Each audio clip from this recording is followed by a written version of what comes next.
Welcome to the Athletics of Indiana podcast. Today we're going to talk about the thrilling final stretch of the Indiana Hoosiers 2025 football season. Right, and what the projections are saying about their overall record. Exactly. We've gotten some incredible insights and predictions from you all, and we're ready to unpack what makes this season so pivotal. Yeah, absolutely. We're going to be zeroing in on those crucial last four games, the underlying factors shaping this projected 10-2 finish, and what that truly signals for Indiana in the broader national conversation. It's really a look into why this season isn't just about piling up wins. It's about solidifying their place. Precisely. Solidifying their place. Okay, let's unpack this then. Final four games. First up, Week 9 at Maryland. Okay. Our insights suggest a pretty comfortable victory here. Maybe, double digits? Against a team with an offense that's kind of all over the place. And a defense it's butt. Leaks points like a sieve. Yeah. Yeah, sounds like Indiana's offense should just kind of roll over them. Well, what's fascinating here is, Maryland's 4-8 record in 2024, their defensive struggles. Right. It definitely positions this as a highly favorable matchup. Right. Our analysis shows Indiana scoring, 40.3 points per game against Maryland, allowing nearly 30? 29.3. That's not just numbers, It indicates, a pretty profound mismatch where Indiana's offense is projected to just exploit those weaknesses. That's 8-1 at that point. Sets them up to move to 8-1. Yeah. And actually, the betting criteria even put Indiana as like a -7, maybe -8 favorite. Okay, but here's where it gets really interesting. Week 10 at Penn State. Uh-oh. The big one. Yeah. The predictions point to a tough loss, like 34-17, dropping Indiana to 8-2. Now, look, I get it. Penn State, 11-2 last year, stingy defense, Beaver Stadium. That's a tough place to play. It is, but honestly, I think that prediction is too pessimistic. Yeah. I really believe Indiana, with Mendoza under center, could absolutely pull off an upset there. I mean, you don't become a top program by backing down, right? Well, this raises an important question, though. While, the enthusiasm for an upset is totally understandable, but we look at the bigger picture, the data.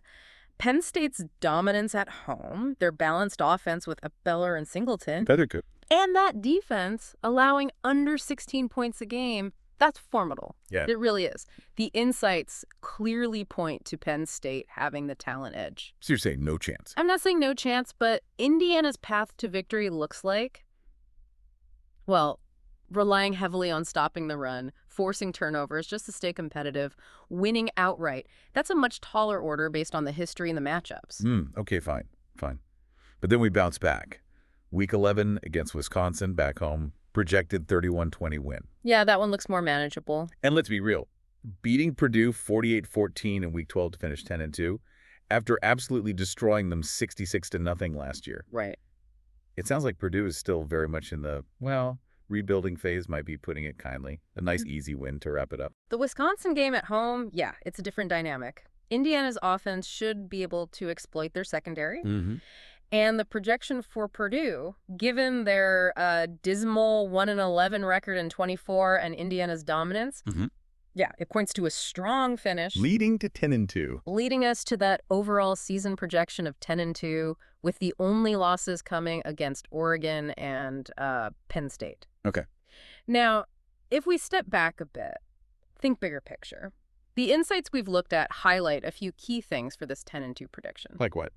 Well, Fernando Mendoza's experience, it's potent, sure, but it's not projected to reach that Kurt Wark, Heisman caliber level, Right, that was special. Exactly. So that presents a bit of an offensive transition challenge. Mendoza's more of a pocket passer. He's quicker decisions, maybe better blocking than when Rourke was scrambling. Okay.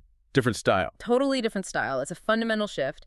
And then defensively, they look strong against the run, but maybe a bit vulnerable in the secondary. Losing those safeties could hurt against elite passing teams. Like Oregon and Penn State. Precisely. And the schedule's just tougher overall, those Big Ten road games. Yeah.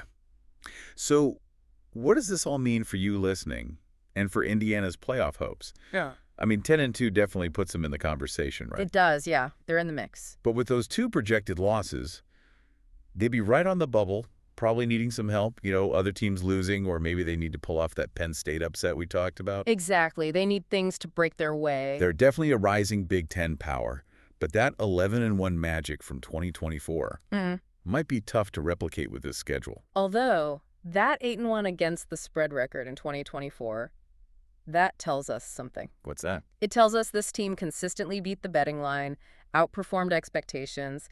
It speaks to a real competitive drive, even as underdogs, they find ways to cover. So they'll likely keep games close. Very likely. Ultimately, though, the season really hinges on Mendoza's leadership and how that defense adapts, especially against the top teams. It'll be fascinating, really, to see if they can defy these projections or if 10-2 holds true. So you've heard it all. The projected wins, the big challenges, and the key factors that are going to define Indiana's 2025 season. It's definitely a compelling look at a team right on the edge of, national recognition. Which raises an important question for you, the listener. Will this predicted 10-2 record truly solidify Indiana's status as a Big Ten power, or will that tougher schedule and the roster turnover? Will that prove to be an even bigger hurdle than we're thinking? Something to ponder as we get closer to kickoff.